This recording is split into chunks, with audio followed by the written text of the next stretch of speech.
Hello everyone! So muli po, isa pinagpala umaga po sa ating lahat. So mga kapatid, kamusta naman po kayo? Hopefully kayo po ay nasa mabuti pong kalalagayan. Alam po ng mga kapatid, sa panahon po ngayon, okay, marami pong Christians po na kung saan po, okay, hindi nila malaman o hindi nila alam kung sumasakay na po talaga ang Espiritu Santo. At may mga sasabi naman po na kapag active ka doon sa church, and then active pa doon na umatis sa mga Bible study, yun na raw yung sukatan or batayan na ang Holy Spirit talaga ay sumasayo o naninirahan daw sa isang tao. Ngayon po mga kapatid, okay, mahalaga po na maintindihan natin na ano nga ba yung fruit or ano nga ba yung katibayan na ang Holy Spirit talaga ay naninirahan po sa isang tao. So, alamin natin, ano ba ang sinasabi ng Biblia patungkol po dito?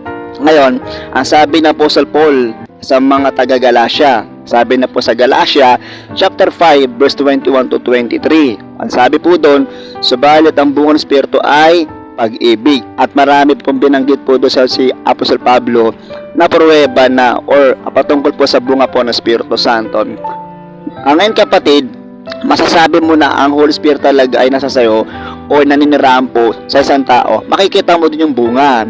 Nandun po yung pag-ibig. So, ano ibig sabihin nun? Okay? Yung isang Kristyano po na pinapana po ng Espiritu Santo, magagawin na po magpatawad sa taong nag-asala sa kanya. Yung po ibig sabihin po nun. Kaya diba sabi, love.